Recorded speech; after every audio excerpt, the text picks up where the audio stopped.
మొట్టమొదటిసారిగా డైరెక్టర్గా అవకాశాలు రావడం అనేది డైరెక్షన్ డిపార్ట్మెంట్ పనిచేసేవాడు ఎవరికైనా సరే అదొక లైఫ్లో ఒక అచీవ్మెంట్.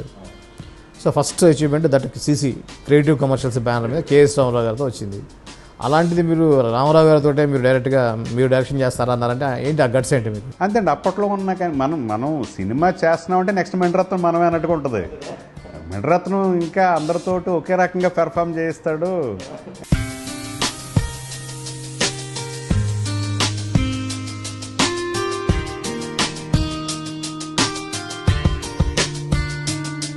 ఓకే అండి, first cinema hello I love you, 2, 3, 4 సినిమాలు అంటే గుడుంబా శంకర్ మధ్యలో మీరు చేసిన సినిమాల గురించి చెప్పండి. హలో ఐ లవ్ యూ తర్వాత యాక్చువల్గా కళ్యాణ్ గారితో సినిమా చేయాలి. తొలి ప్రేమ సెట్స్కి వెళ్ళబోతుంది.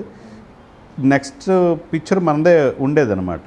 నేను చెప్తే ఆయన చిన్న కరెక్షన్ చెప్పారు. కొంచెం భయపడ్డాను. మీ ఏమొద్దు, ఇన్సెక్యూరిటీ ఏం ఫీల్ అవ్వద్దు,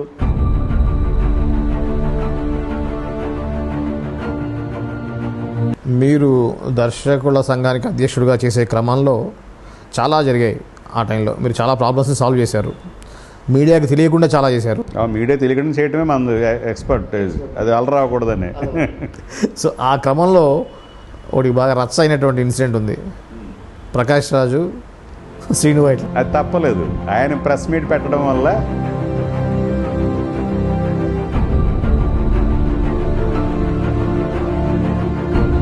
అలానే పవన్ కళ్యాణ్ గారితో మీ ఎక్స్పీరియన్స్ గుడుంబా శంకర్ టైంలో కానీ అంతకంటే ముందు కానీ ఎలా ఉండేది? అది నాకు ఒక పెద్ద ఎక్స్పీరియన్స్ ఏంటంటే జానీ టైంలో మేడ్చల్లో షూటింగ్ జరుగుతుంది మెడ్ సిటీలో. నేను నాగబాబు గారు సిద్ధార్థ్ అని రైటర్ ముగ్గురు వెళ్ళాం. అక్కడ ఒక కోతి ఒక కుక్కని బెదిరిస్తాం. ఇది చూసి అప్పటి నుంచి నేను పెద్ద హేతువాదిని. నేను అంతర్గతం వరకు చిన్న అక్కడి నుంచి ఏదో సంథింగ్ ఉంది, మన తెలియని విషయం, దాన్ని అందుకోలేక ఇది లేవు అవి లేవు అనుకుంటున్నాం తప్ప అని అనిపించింది నాకు. ఒక డైరెక్టర్గా అసిస్టెంట్ డైరెక్టర్ దగ్గర డైరెక్షన్ డిపార్ట్మెంట్ మీద ఆయనది ఎలా ఉండేదండి?